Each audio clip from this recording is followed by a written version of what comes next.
그리스도의 성장하는 몸이라고 하는 제목으로 하나님 말씀 나누겠습니다. 하나님께서는 우리를 한 몸의 교회로 부르셨습니다. 이 한 몸의 교회로 부르셨기 때문에 이 한 몸의 교회를 세워가야 하는데, 그 한 몸의 교회를 세워가기 위해서 하나님이 주신 선물이 있었습니다. 그것은 바로 하나님의 은혜인데요.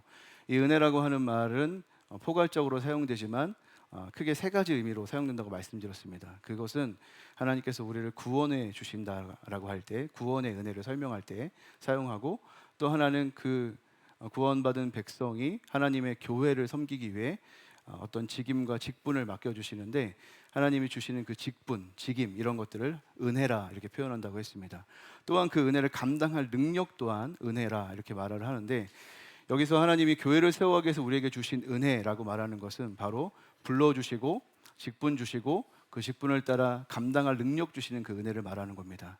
이것이 하나님의 선물로 우리에게 주어져서 우리는 교회를 든든하게 세워갈 수 있게 되는 것이죠. 이 선물의 특징에 대해서 지난주 말씀드렸습니다. 이 선물은 그리스도께서 주시는 선물, 특별히 승리하신 그리스도께서 주시는 선물이다. 이 말이 의미하는 바는 무엇이냐? 우리에게 주신 이 은혜의 선물을 따라 교회를 섬길 때 승리하신 그리스도를 따라 우리도 승리하는 길에 이르게 될 수밖에 없다. 그리고 또한 우리가 그렇게 그 선물을 가지고 교회를 섬겨나가는 가운데 반드시 승리하시는 그리스도를 따라 세상을 승리로 초대하고 세상을 하나님의 나라 되게 하는 일에 우리도 참여할 수 있다, 이런 말씀 드렸습니다. 그렇기 때문에 교회를 세워가는 데 있어서 가장 필수적인 게 뭐냐? 은혜. 하나님의 그 은혜를 아는 마음, 하나님의 그 은혜를 깨닫고 우리의 가슴에 하나님의 은혜가 흘러갈 때 하나님의 교회는 세워질 수 있다, 이렇게 말씀을 드렸습니다. 주님께서 에베소 말씀을 통해서 계속해서 교회가 어떤 곳인지, 교회는 어떤 정체성을 갖는지 이런 것을 계속 설명하고, 우리가 그 몸을, 그 교회를 세워가기 위해서 어떻게 해야 되는지 계속 말씀하고 있습니다. 오늘도 그 연장선상에서 말씀을 드리는데, 오늘도 그 말씀 속에 제가 참 좋아하는 말씀이 있습니다. 우리 교회 성도님들이 등록하시고 우리 교회에서 함께 신앙생활하기 원하시는 분들 있으시면 제가 등록 신방할 때 항상 이 말씀 가지고 갑니다. 그게 무슨 말씀이냐면 에베소 4장 16절 말씀이에요. 우리 같이 이 말씀을 한번 읽어보도록 하겠습니다. 같이 읽습니다. 시작. 그에게서 온몸이 각 마디를 통하여 도움을 받음으로 연결되고 결합되어 각 지체의 분량대로 역사하여 그 몸을 자라게 하며 사랑 안에서 스스로 세우느니라. 저는 지금 바울이 계속 설명하고 있는 교회에 대해서 우리의 머릿속에 잊혀지지 않도록 하나의 그림을 집어넣어 주고 싶어 한다는 것을 느낍니다. 그리고 그것은 그리스도의 몸, 그 몸이 굉장히 유기적으로 연결되어 있고, 그 유기적인 연결된 그 몸의 형태, 사람의 그 몸의 모습을 우리의 머릿속에서 기억하게 하면서 이것이 교회다라고 우리에게 설명하고 있는 것이죠. 그것을 이제 이 복잡한 문장으로 설명하고 있는데, 사실 여러 가지 꾸민 말들이 있지만 이 말을 좀 간략하게 사실 정리하면 가장 주된 말은 뭐냐면, 그로부터 온몸이 스스로 세운다라는 말입니다. 그러니까 여기서 가장 꾸미는 말들을 다 생략하고 주어와 동사만 남기면 온몸이 스스로 세운다. 온몸이라고 하는 교회잖아요. 교회를 지청하는 각 구성원들, 각 지체들의 연합이, 그 온몸이 스스로 세워져 간다. 교회는 그렇게 스스로 세워져 가는 것이다 라는 거예요. 그런데 정말 중요한 말은 그에게서라는 말이죠. 우리나라는 그에게서 했지만 영어로는 from whom 이라고 되어 있고, 헬라어 성경에는 가장 앞에 있습니다. 그래서 교회의 성장은, 그리고 교회가 교회되게 하는 것은 그로부터 오는 것이고, 그로부터 온 온몸이, 그로부터 선물을 받아 온몸이 된 그들이 그 몸을 스스로 세워가는 것이 교회다, 이렇게 말하고 있는 겁니다. 그러니까 두 가지가 중요한 거죠. 몸이, 교회가 성장하는 데 있어서 가장 중요한 것은 첫 번째로 그로부터 받은 선물이 있어야 된다. 그로부터 받은 선물이 있어야 된다는 건 뭐냐면, 그로부터 교회로 부름을 받아야 되고, 그 부름받은 교회의 직분이 있어야 된다는 겁니다. 뭐 우리가 이렇게 보이는 직분도 있지만 그 각각의 자리, 하나님께서 우리에게 부여해 주시는 자리, 때로는 누구에겐 교사, 누구에게 리더, 누구에게는 장로, 뭐 이런 직분을 주지만, 그렇지 않더라도 우리에게 주신 어떤 그 자리, 성도라고 하는 자리, 직분, 이런 것들을 은혜라고 하는 거죠. 그리고 그것을 감당하게 하는 능력까지 은혜예요. 그래서 그로부터 오는 그 은혜의 선물이 교회를 자라게 하는 겁니다. 그 온 몸이 스스로 그 은혜 때문에 자라게 되는 거죠. 그리고 또 하나는 그 온몸이 스스로 세운다라고 할 때 그로부터 오는 것 하나와 함께 온몸이 스스로 세워간다라고 하는 것을 강조합니다. 이 비유를 통해서 교회가 성장하는 원리를 말하는 거죠. 그로부터 오는 은혜가 성장하게 하는 것이지만 또한 그 몸은 그 은혜 가운데서 스스로 세워갈 수 있어야 한다는 걸 말하는 거예요. 여기서 이제 온몸을 설명할 때는 이제 여러 가지 꾸민 말이 있지만 이 온몸은 각 마디를 통해 도움을 받음으로 서로 연결되고 결합된 온몸이라고 말하는 겁니다. 우리는 각각 다 몸을 이루는 한 몸의 부분, 지체라는 말을 하죠. 그래서 우리 이지체님, 지체님 이렇게 하는 게 파트라는 뜻이잖아요. 그 지체가 다 모여진 온몸이 어떤 온몸이냐면 마디에서부터 나오는 도움을 받아가지고 그 몸의 마디 관절마다 연결 부위마다 나오는 관절의 마디의 도움을 받아서 모든 몸이 잘 연결되고 결합된 방식으로 하나가 되고 그렇게 사람이 유기체적으로 성장하는 것처럼 교회는 그렇게 성장하게 된다 이렇게 말하고 있는 겁니다. 그래서 스스로 세운다라고 할 때 그것을 꾸미는 것도 몸을 이루는 각 지체의 분량대로 사랑 안에서 이렇게 두 가지로 말해요. 그러니까 성장의 원리를 우리 쪽에서 보면 우리가 우리의 분량이 있는 거예요. 각 지체마다 다 분량이 있어요. 어떤 사람의 직분이 있고 어떤 사람은 요만큼의 직분이 있고 자리가 있어서 그 분량 안에서 역사하는 대로 힘써서 자라는 거예요. 그 자리에서 힘써서 자라는데 그것이 혼자 자라면 자라는 게 아니라 그것이 사랑 안에서 함께 자라게 되는 거죠. 그래서 교회의 성장 원리가 크게는 하나님으로부터 오는 은혜로 그리고 우리 스스로가 그 은혜를 따라서 힘쓰고 또 서로 상호 협력 연결 도와주는 방식으로 성장한다 이렇게 말하고 있습니다. 그래서 교회는요 완벽하게 이렇게 이루어진 완벽하게 완성된 상태로 우리에게 주어지는 선물이 아니라 반드시 완성되게 될 형태로 우리에게 성장하도록 주어진 겁니다. 그러니까 완벽한 형태로 우리가 들어가는 게 교회가 아니라 완벽해질 수밖에 없도록 우리를 성장하는 가운데 불러주신 거예요. 그러니까 이런 교회의 이중적 정체성을 드러내기 위해서 에베소는 계속 똑같은 말을 반복하고 있는데 너희는 교회로 부르심을 받았으니까 부르심을 받은 그대로 합당하게 행해라 이렇게 말하는 겁니다. 또 성령이 너희들을 하나 되게 하셨으니까 성령이 너희들에게 하나 되게 하신 것을 힘써 지키라 이렇게 말하는 거예요. 오늘도 너희들을 그리스도의 몸으로 세우셨으니까 너희는 그 몸을 세워가라. 그리스도의 장성한 분량까지 온전한 사람이 되어라. 범사에 그에게까지 자랄지라 이렇게 말하는 거예요. 그러니까 여러분 그리스도의 성장하는 몸 이게 교회고 그리고 그리스도의 성장하는 몸이 되어야 할 책임이 우리에게 있다는 겁니다. 우리가 교회로 부름받았다는 건 뭐냐면 반드시 이 그리스도의 성장하는 몸의 일부로서 성장을 경험해야 한다는 거예요. 우리가 교회의 일부로 성장하지 않으면 교회가 아니라는 거예요. 우리는 유기적인 예수 그리스도를 머리로 하는 몸이기 때문에 그리스도와 함께하면서 당연히 성장할 수밖에 없는 거예요. 이게 교회입니다. 그러니까 성장하지 않는 교회, 그리스도를 통해서 연결되고 결합되어 성장하지 않는 교회는 교회가 아닙니다. 맞죠? 그러니까 우리는 이 성장을 추구해야 돼요. 이것이 우리의 책임이고 우리의 삶의 현실의 사명입니다. 성장하는 것이 우리에게 필요한 거예요. 이만하면 됐다 이게 아니라 우리는 교회로 부름받은 그 순간부터 마지막 주님의 그 장성한 분량에 이르기까지 성장을 추구해야 된다는 겁니다. 왜 그리스도의 장성한 분량까지라고 말해요? 왜 온전한 사람을 이루라 그래요? 우리의 성장이 멈추어서는 안 된다는 걸 얘기하고 싶은 거예요. 그 완벽한 표준, 완전의 표준까지 우리가 결코 멈춰서 이만하면 됐다 이렇게 하지 말라는 겁니다. 끊임없이 그리스도와 연결해서 성장하는 존재, 이게 너희들의 부르심이고 그것을 힘써 지키며 살아가는 것이 우리의 의무다 이렇게 말하는 거죠. 그러니까 우리가 오늘도 그리스도의 성장하는 몸으로 부름받았기 때문에 그 교회를 그리스도의 성장하는 몸을 세워가는 책임과 헌신을 감당해야 하는 것인데요. 어떻게 그렇게 할 수 있을지 오늘 본문을 통해서 세 가지를 살펴보려고 합니다. 첫 번째는 13절 말씀처럼 우리가 다 하나님을 아는 것과 믿는 것에 하나가 되어야 됩니다. 우리 같이 한번 13절 말씀 읽을까요? 13절 말씀입니다. 시작. 우리가 다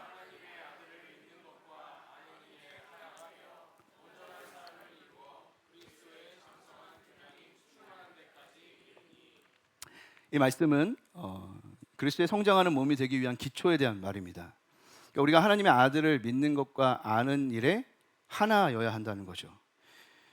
이거는 우리가 어떻게 하나 되어야 될지에 대한 아주 기초적인 이야기를 하고 있는 겁니다. 우리가 하나 되는다 할 때 어떤 방식으로 하나를 이룰 수 있어요? 우리가 똑같은 옷을 입으면 하나가 될 수 있을까요? 똑같은 표정을 지으면 하나가 될 수 있을까요? 똑같은 말을 계속하면 하나가 될 수 있을까요? 그런 방식의 하나를 말하는 게 아닙니다. 지금 여기서 너희들이 한 몸으로 부름받았다라고 할 때 그 한 몸으로 주님의 교회로 지어져 가고 성장된다는 것은 무슨 말이냐면 우리가 믿는 것과 아는 일이 하나가 되는 뜻입니다. 그러니까 내가 그리스도 하나님의 아들을 아는 것과 여러분이 그리스도 하나님의 아들을 아는 것이 똑같아야 돼요. 제가 하나님을 알고 믿는 것과 여러분들이 하나님을 알고 믿는 것이 똑같아야 돼요. 우리 사랑하는 성도님이 저쪽에 있는 성도님과 다른 하나님 믿으면 안 돼요. 다른 하나님의 아들을 믿으면 안 돼요. 그렇잖아요. 어떻게 하나가 되냐? 우리는 다 다를 수 있어요. 피부도 다르고 성격도 다르고 외모도 다르고 직업도 다르고 성향도 다르고 다 다를 수 있어요. 교회는요 사실 다를수록 좋아요. 교회가 성장하기 위해서는 우리가 다 똑같으면 안 돼요. 우리는 다 다른 게 좋은 거예요. 원래 나는 너무나 소극적이어가지고 내향적이어가지고 이렇게 얌전하게 하고 싶은데 나는 교회 필요하지 않은 거 아닌가? 아니요, 그런 사람도 필요해요. 나는 이렇게 활발하고 앞에 나서고 막 이렇게 하는 게 좋은데 그런 사람 필요해요. 중요한 건 뭐냐면 그런 사람들이 어떻게 하나 되냐인데 그들이 모든 믿는 것, 예수 그리스도를 믿는 것과 아는 것이 하나여야 돼요. 그 표현이 소극적일 수 있고 어떤 사람은 적극적일 수 있지만 그것의 실천이 이런 방식이고 저런 방식일 수 있지만 우리가 고백하는 믿음이 똑같아야 되고 우리가 아는 그리스도가 똑같아야 된다는 것입니다. 예수님이 누구십니까? 우리를 사랑하셔서 우리를 구원하게 오신 하나님의 아들이시고 우리를 구원하셔서 주님의 교회로 부르신 분이시고 주님의 교회를 통해서 하나님의 나라를 이루게 우리를 함께 이루어 가시도록 초청하신 분이 우리 예수 그리스도 아닙니까? 이것이 우리에게 같이 고백되고 이것이 같이 우리에게 알려지고 같이 믿어 나갈 때 그리스도의 교회는 하나가 될 수 있는 것입니다. 그러니까 이렇게 교회를 오해하면 안 되죠. 한 몸의 교회를 이룬다는 것을 이런 방식으로 오해하면 안 됩니다.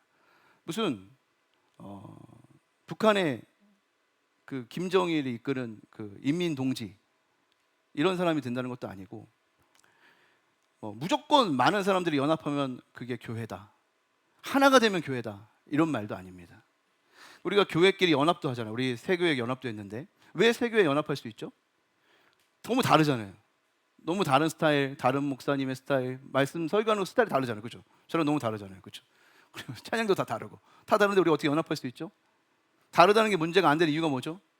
우리가 믿는 게 똑같아요. 우리가 아는 게 똑같아요. 그러니까 하나 될 수 있죠. 근데 그 하나가 되는 것이 중요해서 믿는 것이 틀려도 하나가 되고 아는 것이 틀려도 하나가 될 수 있다? 그것을 주님이 기뻐하신다? 전혀 그렇지 않다는 겁니다. 우리가 적어도 무엇인가 연합을 하려고 한다면 그 연합을 통해 하나가 되고자 한다면 아주 기초가 필요한데 그 기초가 뭐냐면 예수 그리스도 하나님의 아들을 믿는 것과 아는 것이 똑같아야 돼요. 적어도. 그래서 어떤 연합을 하나님 기뻐하시고 어떤 연합을 하나님 원하지 않는가. 여러분 성경에도 보면 연합하는 일들이 많잖아요. 하나님 연합하시는 거 기뻐하시잖아요. 근데 연합하는 걸 싫어하시는 장면도 있어요. 왜죠? 바벨탑 같은 거 쌓을 때 하나님 싫어하죠. 왜죠? 그들이 그 함께 연합하는 이유가 자기의 이름을 내기 위해서 그런 거예요. 하나님의 아들을 똑같이 알고 똑같이 믿고 하나님의 아들을 똑같이 믿고 똑같이 아는, 그래서 하나님을 경배하고 하나님의 이름을 드높이는 그러한 모임의 연합이라면 얼마든지 하나님이 기뻐하시지만 연합과 야합은 다르다 이렇게 말씀하시는 겁니다. 그래서 우리가 힘써야 되는 건 뭐냐?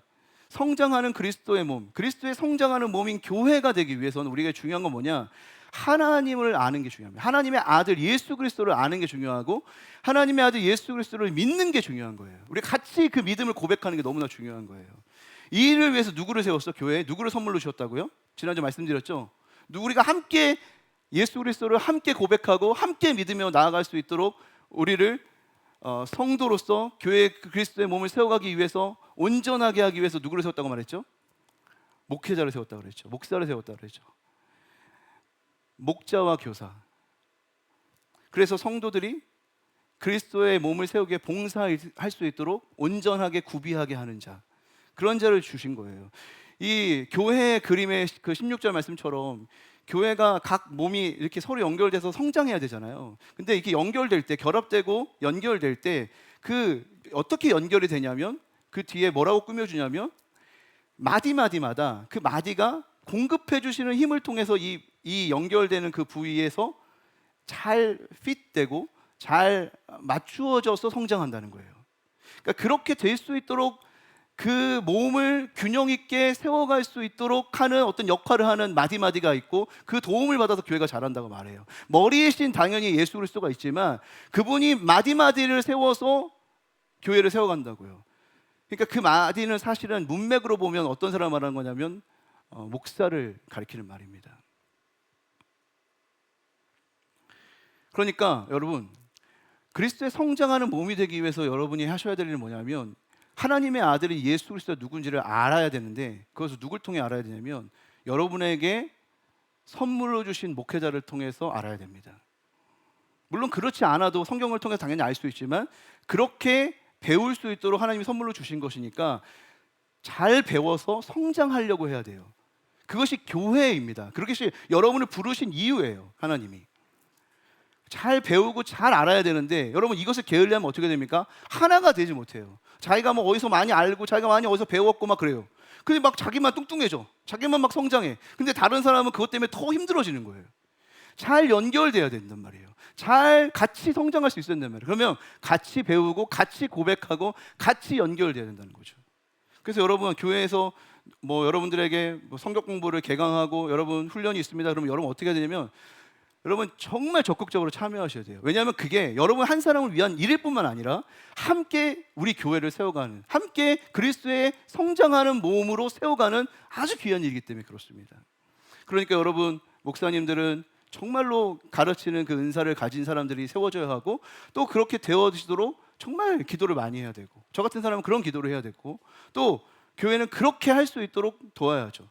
물론 저도 성도입니다. 물론 저도 성도이기 때문에 당연히 성도로서의 의무, 그래서 그리스도의 몸을 세워가는 봉사를 당연히 해야 돼요. 그러나 특별하게 주어진 직무에 따라 더 우선적으로 가르치는 일을 통해서 모든 성도가 함께 일할 수 있는 일을 해야 되는 게 제 역할이죠. 그러니까 사실 지난번에도 말씀드렸지만 교회는 목사님들 잘 세워야 됩니다. 우리 교회를 통해서 목사님들 배출되고 정말 성도들을 온전하게 가르칠 수 있는 그런 목사님들을 잘 배출할 수 있는 교회 너무 좋은 거예요. 왜냐하면 그건 하나의 교회를 세우는 일처럼 중요한 일이거든요. 그런 또한 우리는 또 그 목사님들 하나님 우리에게 선물로 주셨을 때 정말 잘 배워서 하나 되어서 그리스도의 성장하는 몸을 이루어야 된다는 것이죠. 여러분 권면합니다. 여러분 배움의 자리를 멈추지 않게 되기를 바라요. 성장하는 자리, 배우는 자리에 있기를 바라요. 그 자리가 우리의 자리입니다. 그 자리가 하나님 우리를 부르신 자리예요. 마디마디의 도움을 받고 말씀으로 양육받고 훈련되어서 그리스도의 몸을 세우기 위해서 봉사할 수 있을 만한 구비된 자로 아름답게 쓰임받게 되기를 주님의 이름으로 축복합니다. 두 번째는 이 그리스도의 성장하는 몸이 되려면 어떻게 되냐? 14절 말씀처럼 어린아이같이 굴지 않아야 됩니다. 우리 14절 말씀 같이 읽겠습니다. 시작. 이는 우리가 이제부터 어린아이가 되지 아니하여 사람의 속임수와 간사한 유혹에 빠져 온갖 교훈의 풍조에 밀려 요동하지 않게 하려 함이라. 어른아이 이런 말이 있어요. 어른아이. 뭐 성인 아이라고 말하기도 하고 영어로 키덜트라고 표현하기도 합니다. 나이가 이미 성인이 된 거예요. 나이는 이미 성인이 되었는데 생각하고 행동하고 이런 것들은 다 어린아이 같이 행동하고 생각하는 거죠. 그러니까 이런 사람들을 어른아이 이렇게 부릅니다. 그러니까 오늘 본문은 사실 그런 사람들을 말하는 거죠. 어린아이가 되지 마라. 너는 지금 어린아이가 아닌데 왜 어린아이처럼 행동하니? 이런 말입니다. 지금 그 어린아이의 특징에 대해서 뭐라고 말하냐면 이렇게 말합니다. 사람의 속임수와 간사한 유혹에 빠지기가 쉽고 온갖 교훈의 풍조에 밀려서 요동하기가 쉽다. 이런 사람들이 어린아이들인데 이런 어린아이들처럼 되지 말라는 겁니다. 쉽게 말하면 멀리 깊게 이렇게 생각하지 못하고 그냥 눈앞의 이익과 세상의 분위기에 휩쓸려서 이랬다 저랬다 하는 그런 어린아이 같은 삶을 살지 말라는 거예요. 이것은 사실 어떤 권면이냐면 우리가 하나님의 아들을 아는 것과 믿는 것에 뿌리를 받고 그 확실한 믿음의 그 기초 위에서 견고하게 서서 한결같이 주님의 몸된 교회를 섬기라는 말입니다. 어린아이가 왜 이렇게 그 간사한 유혹에 약하고 사람의 속임수에 약하고 세상의 풍조에 약한 줄 아십니까? 그들이 예수를 아는 그 알미, 그들이 믿는 그 믿음이 약하기 때문에 그렇습니다. 그러니까 자기가 그리스도 예수에 대해서 알고 있는 그 알미라고 하는 게 다른 사람이 이렇게 말하면 이건가? 다른 사람이 저렇게 말하면 저건가? 라고 할 정도로 그 알미의 수준이 얕기 때문에 어린아이들은 계속 흔들리는 거예요. 제가 뒤늦게 예수님을 만나가지고 신학을 갑자기 또 하게 됐어요. 그래가지고 제가 이제 신학대학원에 들어가게 됐는데 신학대학원 들어가자마자 사람들이 교회로 이제 전도사 청빙을 받더라고요. 지원해가지고 이제 사역을 하는데 학교에서도 계속 공부만 하지 말고 주말에는 가서 사역을 하라고 권면을 하더라고요. 첫 학기에는 제가 못했어요. 왜냐하면 저는 전도사가 될 수 있으리라 상상을 못했어요. 주님이 좋고 주님께 헌신하면 살아야지라고 생각은 했고 어느 순간 언젠가는 내가 목사가 되겠다 생각은 했지만 막연하게 그런 생각을 하고 있었지만 막상 신학교를 딱 들어가는데 사람들이 다 그렇게 되길래 아니 벌써부터 해야 되나? 나는 도대체 아무것도 모르는데 아니 어떻게 앞에 나가서 찬양을 인도하지? 어떻게 앞에 나가서 설교를 하지? 왜냐하면 저는요 그때 예수 믿은 지 딱 3년 회심하고 3년 만에 신학교를 들어갔거든요. 그래서 앞에 나와서 막 봉사할 때 막 여기 우리 청년부 같이 생활하는 사람들인데 처음에 막 앞에 나와서 뭐 얘기하래요. 뭐 생일 축하도 해주고 처음 나온 소감도 얘기하고 앞에 나오래. 앞에 나와서 막 떠는데 진짜 말을 엄청 떨면서 말했어요. 뭐 이렇게 제가 앞에 나오는 걸 부끄러워하고 힘들어할 정도로 이런 사람인데 심지어 나는 찬양도 못하고 기타도 못 치고 말도 못하고 지금 못하잖아요 지금. 그래서 나 너무 두려운 거예요. 그래서 나 안 해야겠다 생각했어요. 그래서 첫 학기 못했어요. 근데 두 번째 학기가 되는데 점점 하나님이 그런 마음을 주시는 거죠. 여러 가지 말씀을 통해서.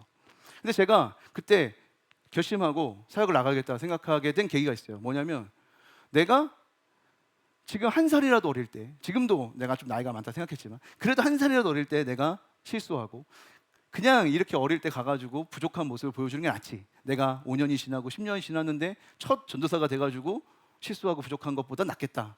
부딪히자 이런 마음도 있었고 또 하나는 내가 준비해서 하려고 그랬거든요. 잘 준비되면 내가 나갈 수 있어요. 근데 준비돼서 나갈 수 없겠더라고요. 내가 아무리 지식을 쌓은들 그 지식을 통해서 내가 준비될 수 없겠더라고요. 나가는 거예요. 왜요? 경험하면서 배우려고 나간 거죠. 제가 이 이야기 왜 생각이 났냐면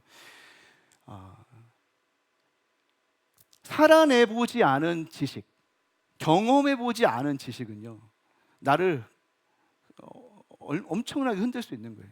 그런 것들은 이렇게 말하면 이런 게 되고 저렇게 말하면 저런 게 되는 거예요. 내가 실제로 알고 믿는 것에 대해서 살아보고 경험해 보면 그것이 맞는 것이 있고 안 맞는 것이 있고 검증할 수 있는 기회가 있잖아요.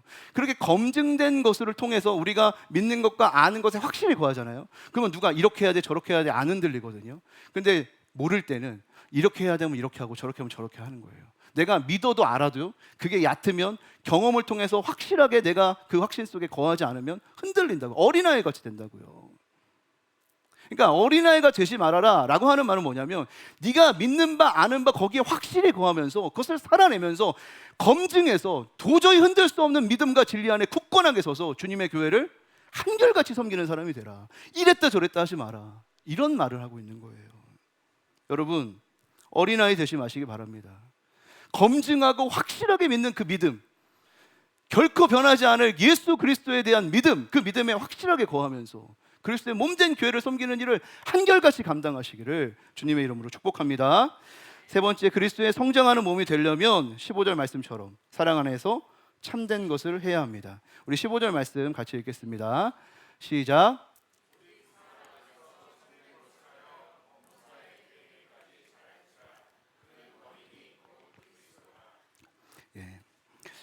이 그리스도의 성장하는 몸, 아까 어떻게 성장하는지 원리 말씀드렸지만 그로부터 받은 은혜, 그 은혜가 우리를 성장시키는 거지만 또 한편으로 보면 그 몸이 서로 연결되고 결합되고 도움을 받으면서 상호적으로 서로 주고받는 도움을 통해 함께 성장해 가는 거죠. 그러니까 교회를 세워가는 데 있어서 가장 중요한 덕목이 있다.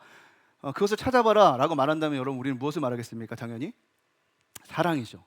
사랑이 없이 어떻게 교회를 지을 수 있겠어요? 사랑이야말로 교회를 짓는 거예요. 그렇죠? 그러니까 사랑을 강조하는 것은 지나침이 없어요. 계속 강조해도 지나치지 않아요. 우리는 교회를 세우기 위해서 사랑해야 돼요. 사랑해야 되고 계속 사랑해야 돼요. 그래야 교회가 세워져요. 그런데 여러분 그 사랑이 그 성경적인 사랑이 중요해요. 우리가 성경이 말하는 이 사랑에 대해서 오해하지 않아야 돼요. 그건 뭐냐면 사랑이라는 것이 허다한 죄를 덮는 거지만 그럼에도 불구하고 그 죄를 덮는 그 사랑이 죄를 관가하는 게 결코 아니라는 거예요. 그 허다한 죄를 덮을 정도로 우리는 사랑해야 하지만 그 죄의 대가를 치러내야 됩니다. 왜냐하면 예수가 보여주신 사랑이 그런 방식이기 때문에 그래요. 주님이 우리에게 보여주시는 그 사랑은 그냥 덮고 땡 이게 아니라 그 덮기 때문에 짊어져야 할 공의의 대가, 그것을 자신이 짊어지는 게 그리스도의 사랑이거든요. 그러니까 우리가 서로 사랑해야 된다는 거, 그래서 서로를 덮고 서로를 사랑하고 서로를 세워가야 하는 사랑을 해야 한다는 것은 너무 분명하지만 그 안에는 엄청난 희생과 십자가와 부인이 있는 거예요. 자기 부인이 있는 거예요. 그 공동체의 연약한 한 사람을 품기 위해서, 사랑하기 위해서 내가 치러야 할 대가가 엄청난 거예요. 모르는 척하는 게 사랑이 아니란 말입니다. 그것을 덮고 함께 가기 위해서 내가 짊어져야 할 엄청난 대가를 치러야 된다는 거예요. 따뜻하다고 다 교회가 아닙니다. 여러분 교회는 따뜻해야 돼요. 교회는 정말 따뜻한 곳이어야 돼요. 그러나 따뜻하다고 다 교회는 아닙니다. 이 말이 무슨 말씀인지 아시겠어요? 따뜻하면 다 교회가 아니에요. 교회는 따뜻해질 수밖에 없지만 사랑 안에서 우리가 주님의 그 사랑 안에서 서로 사랑하면서 그 사랑 때문에 책임을 뒤로하고 그 사랑에 기대서 방종하는 사람을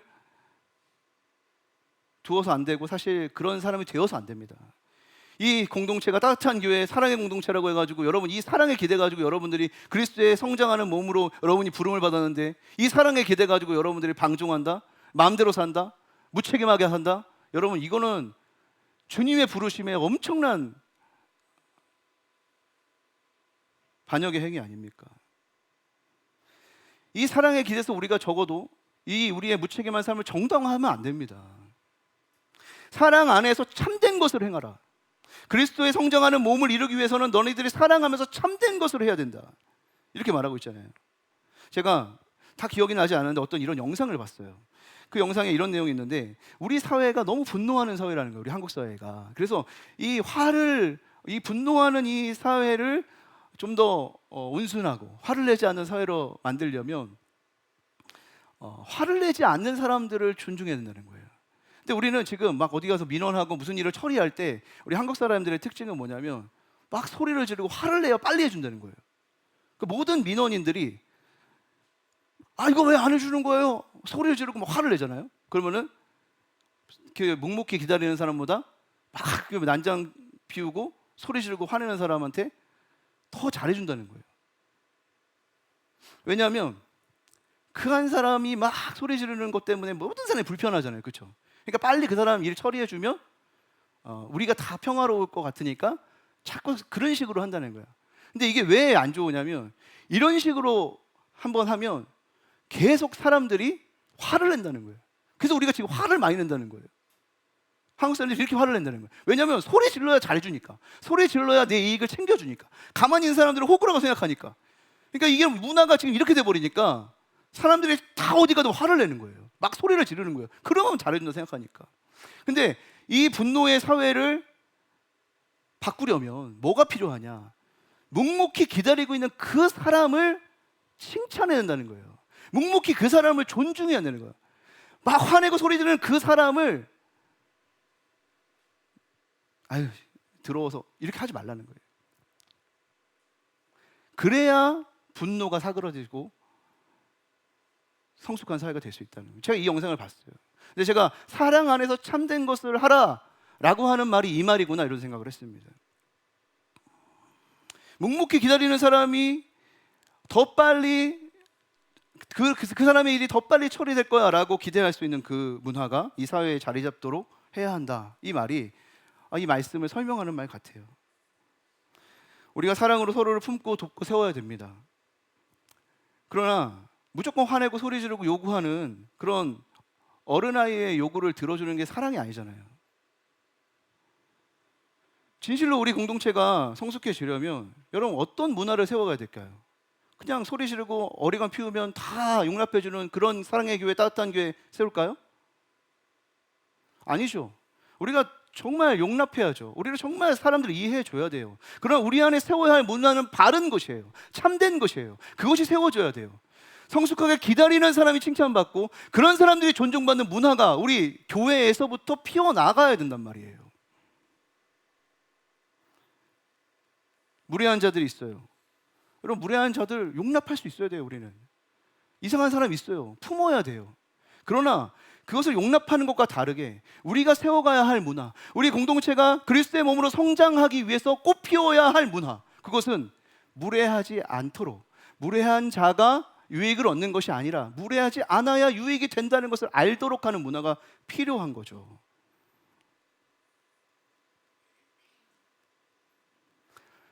잘못된 문화가 이 공동체에 꽃 피우게 하면 안 됩니다. 그러니까 우리 교회도 이 사랑 안에서 참된 것을 하기 위해서 어떤 사람이 죄를 짓고 실수를 저지르고 허물이 있다 해도 당연히 용납하고 뜨겁게 사랑하고 덮어야 되겠지만, 그런 것 때문에 거룩한 삶의 기준이 낮아지고 바른 삶의 기준이 낮아지게 하면 안 된다는 거예요. 왜냐하면 주님의 몸은 그렇게 참되게 세워지는 거거든요. 참 가운데서 거짓으로 세워질 수 없어요. 덮는다고 세워지는 게 아니란 말이에요. 참되고 아름답게 진실되게 교회가 세워지거든요. 마치 화를 내고 소리를 질러야 내 요구를 빨리 들어주는 이 사회에서 여전히 묵묵히 자신의 차례를 기다리며 살아가는 그런 사람들처럼, 여러분, 우리 교회도 그런 사람들을 발굴하고 그런 사람들 칭찬해야 됩니다. 우리의 문화 속에 그런 게 있어야 돼요. 당연히 연약한 사람 품어야 되지만 정말 묵묵히 성실히 주님의 교회에 바른 참된 것을 꽃피우려고 하는, 묵묵히 섬기는 사람들이 있거든요. 여러분, 그런 사람들을 찾아가셔요. 격려하시고 그런 사람들을 세워주란 말이에요. 그래야 주님의 교회의 문화가 바뀌는 겁니다.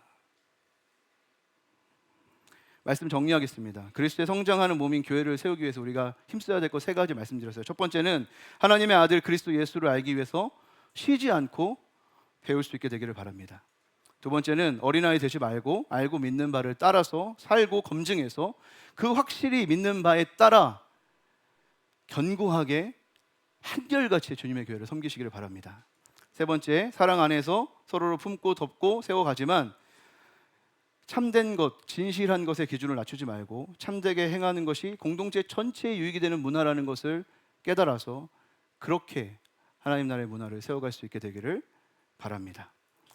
얼마 전에 제가 세미나를 갔다 왔어요. 그 세미나의 목회자 세미나였는데 이제 갓 개척하신 목사님을 만났습니다. 저랑 둘이 대화한 건 아니었고 소그룹에서 대화를 하고 있었어요. 저는 듣기만 하고 있었고 어떤 목사님이 개척한 이후에 자기의 고민을 나눴어요. 이제 2개월이 됐는데 나이는 저보다 조금 더 많으신 것 같아요. 좀 늦게 교회를 개척한 거죠. 근데 교회를 개척했는데 어디에 교회를 개척했냐면 공유 공간에 교회를 개척했어요. 그러니까 자기가 점유해서 쓰는 공간이 아니라 여러 사람들이 함께 쓰는 교회 공간에서 교회를 하고 예배를 드리는 거예요. 2달이 지났어요. 목사님 마음에 어떤 마음이 있었냐면 이곳에서 하나님이 보내주시는 사람과 함께 어디에 교회를 세우면 좋을지 지역을 정하고 함께 교회를 세워나가겠다 정했던 거예요. 근데 생각보다 사람이 없어요. 그래서 마음이 고민이 된 거예요. 누가 함께 했으면 좋겠는데 함께 하는 사람이 없으니까 고민이 되는 거예요. 조급해지는 거예요. 그럼 전도해야 되겠다. 전도하러 나가려고 생각해 보니까 그래, 맞아. 우리 교회가 지금 이곳에 있으려고 하는 거 아니잖아. 우리는 지금 어디로 갈지 모르잖아. 그러니까 이 지역에 어디서 뭔가 연계해가지고 이렇게 전도를 해야 되는데 이거 쉽지 않네. 그러면 자꾸 어렵고, 또 그러면 아니다. 그러면은 빨리 우리가 교회의 어떤 위치를 정해야 되니까 그런 동역자들과 이렇게 뭔가 부르고 초청하고 멤버로서 이렇게 초대하는 일을 해야 되겠다. 이런 생각이 들어가지고 또 하려고 하면 또 그 일이 약간 위축이 된다는 거예요. 자꾸 안 된다는 거예요. 그래서 어떻게 주님의 교회를 세워가야 될지 이렇게 고민을 나눴습니다. 근데 이제 그 얘기를 소그룹에서 나눌 때 어떤 분이 이런 얘기를 했어요. 그분께 목사님은 왜 교회를 개척하셨고 교회를 개척하셨을 때 기대하셨던 바는 무엇이었어요? 이렇게 물어봤어요. 그러니까 이제 목사님이 이야기에 질문하기 위해서 교회를 왜 개척했지를 생각한 거예요. 자기 마음속을 들여다본 거죠. 그랬더니 하나님 나에게 주신 복음이 생각난 거죠. 그 복음 때문에 내가 여기까지 왔고 그 복음의 반응으로 주님의 교회를 개척하기까지 한 거예요. 근데 이제 근데 왜 내가 지금 고민하고 있지? 막 이렇게 여러 가지 생각을 하다가 목사님이 여러 이야기를 막 하는 이런 얘기 저런 얘기 막 하다가 갑자기 뭔가를 좀 이렇게 고백했어요. 자기의 속에 이런 마음도 있는 것 같아요. 내가 그러면 왜 위축됐을까? 내가 왜 지금 답답해하고 있을까? 생각해 보니까 자기 안에 이런 마음이 있다는 거예요. 내가 지금 왜 이 자리에 있지? 나는 조금 더 높은 자리에 있어야 되는 사람인데 내가 왜 여기에 있지? 이렇게 말이 안 된다고 생각해요. 자기가 개척교회 목사로의 자리로 여기 서 있는 게 자기가 너무 이해가 안 된다는 거예요. 근데 현실은 실제로 그런데 눈을 떠보고 현실은 내가 개척교회 한 목사인데 실제로는 내가 그렇게 되리라고 생각해 보지 않았던 거예요. 나는 이런 자리는 내가 생각했던 자리가 아닌데 이런 마음이 그 안에 있었다고 고백을 하더라고요. 그래서 제가 이 나눔과 고백을 듣고 있다가 우리가 주님의 몸된 교회를 세워가다가 자주 넘어지는 것이 바로 저기구나. 우리가 주님의 몸된 교회를 세워나가다가 우리가 자꾸 실패하게 되는 자리가 저기구나. 우리도 그런 마음이 있잖아요. 주님의 몸된 교회를 세워나가고 있는데 주님이 그래서 부르신 자리가 있는데 나는 좀 더 높은 자리에 있어야 되는 사람인데 이런 마음이 들 때가 있잖아요. 난 나 이런 거 하라고 태어난 거 아닌데 이런 마음이 들 때가 있잖아요. 여러분 그때 얼마나 교회를 섬기기가 힘들어요. 내가 고작 이런 거 하려고 내가 이렇게 해요. 근데 이 정도의 가치가 아닌데 내가. 여러분 이런 마음이 우리를 얼마나 힘들게 해요. 주님의 몸된 교회를 세워가기 얼마나 불편한 마음이에요. 그 목사님에게 복음의 열정이 없었을까요? 그 늦은 나이에 교회를 개척할 정도로 복음의 열정이 있었어요. 그러나 그 마음 한켠에 계속 그런 마음이 있는 거죠. 계속 그 목사님의 마음을 불편하게 하는 거예요. 그래서 위축되는 거예요. 내가 이 자리가 아닌데 난 더 존귀한 가치를 받아야 되는 사람인데 나 더 그것 때문에 공부도 이렇게 많이 했고 나 분명히 그렇게 할 사람인데 라는 마음이 한켠에 계속 있으니까 지금 제 자신이 부른 그 자리에 확신과 자부심이 없으니까 못 나가야 한다는 거예요. 근데 여러분 우리도 그렇지 않습니까? 나는 뭔가 더 존귀하고 더 높은 자리에 있어야 될 것 같은 그 마음 때문에 주님의 몸된 교회로 부르심을 받은 이 자리에서 헌신하지 못하는 거 아닙니까? 여러분 우리는 더 높은 자리로 가고 싶어하는 욕망을 가지고 있기 때문에 주님의 몸된 교회를 섬기기 너무나 적합하지 않은 사람들입니다. 그러니까 여러분 이렇게 교만한 우리가 그리스도의 몸을 세워가려면 은혜가 필요한 거죠. 깨달아야 됩니다. 은혜로 깨달아야 돼요. 무엇을 깨달아야 되냐면 그리스도의 몸을 세워가는 이 자리, 하나님의 부르신 이 자리가 가장 빛나고 아름다운 자리라는 것을 하나님의 은혜로 깨달아야 돼요. 하나님이 나를 이 교회에 부르셨구나. 하나님이 내가 이 자리를 맡겨주셨구나. 이 영광스러움과 그 기쁨을 회복해야 돼요. 그 은혜로. 그래야 그 자리에서 주님의 몸을 세워갈 수 있는 것입니다.